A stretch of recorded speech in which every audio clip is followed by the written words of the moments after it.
नमस्कार साथियों, हमारे एनके अवनी यूट्यूब चैनल में आप सबों का स्वागत है।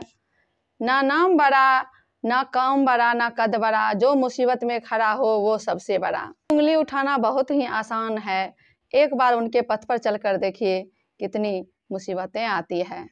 मैं किन्हीं का पक्ष विपक्ष नहीं बोल रही हूँ, जरा सोच कर देखिए, अगर विधायक जी आज हमारे साथ नहीं होते और नहीं आते तो आज हम किन पर भरोसा करते, किस पर नाराजगी जताते।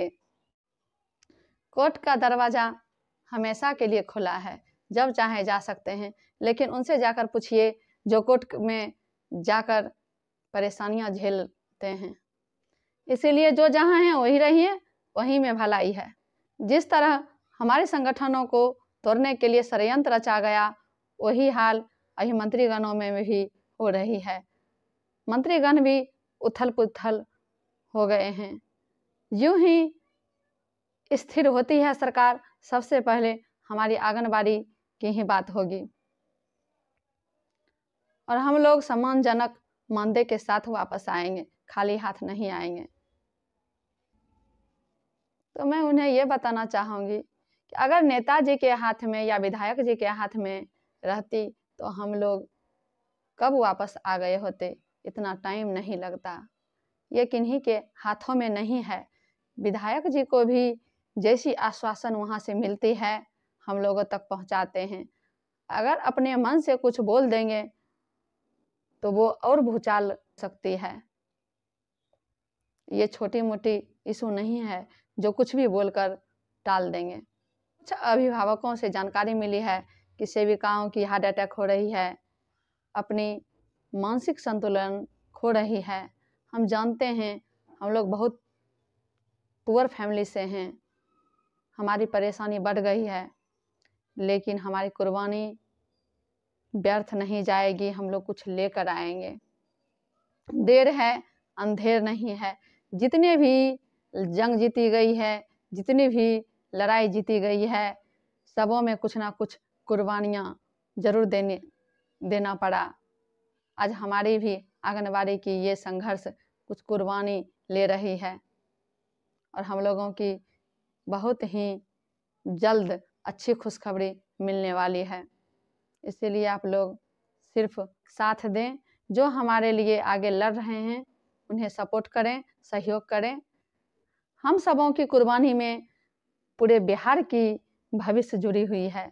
पूरी बिहार की सेविकाओं सहायिकाओं की भविष्य इसमें जुड़ी हुई है।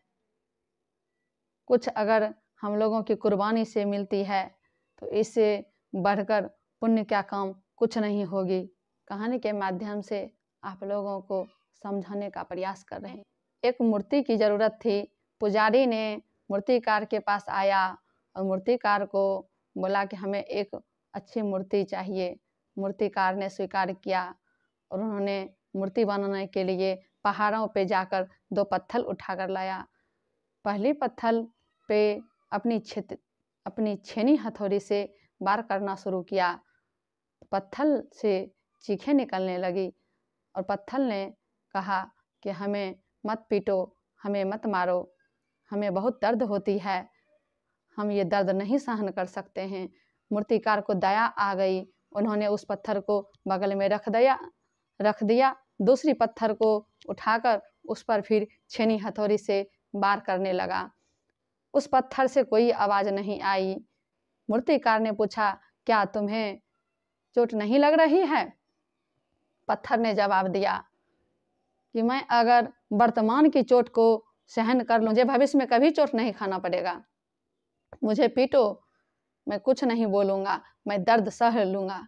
मूर्तिकार ने पीटते पीटते एक सुंदर मूर्ति बनाकर तैयार कर दिया। कुछ दिन बाद फिर वह पंडित आया और उसके लिए पंडित आ गए।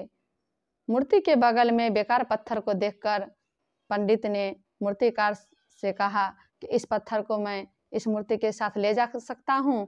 मूर्तिकार ने कहा कि ठीक है, ले जा सकते हो, ये पत्थर मेरे कोई काम की नहीं है, लेकिन इसका करोगे क्या? पंडित ने कहा, मूर्ति के बगल में इसे रखकर इस पर नारियल फोड़ने का काम करूँगा। बोला ठीक है, ले जाओ। पंडित ने मूर्ति को स्थापित करके उसके जस्ट सामने में उस पत्थर को रख दिया। जितने भी श्रद्धालु, जितने भी भक्त आते थे, उस मूर्ति को आरती पूजन करते और जाने वक्त एक नारियल उस पत्थर पर फोड़कर चले जाते। रोज रोज की नारियल की चोटों से उसे बहुत दर्द होती थी।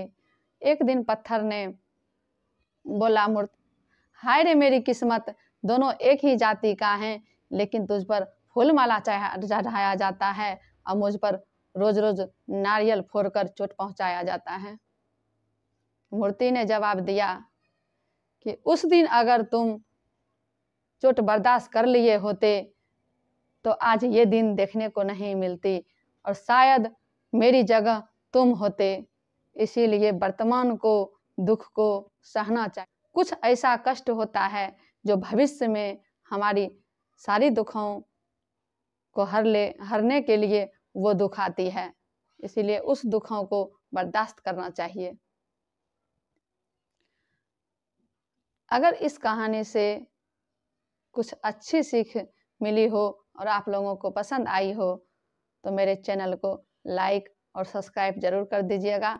अंत में यही कहूँगी कि अपने अपनों के लिए सभी जीते हैं, जो दूसरों के लिए जीते हैं वो महान होते हैं।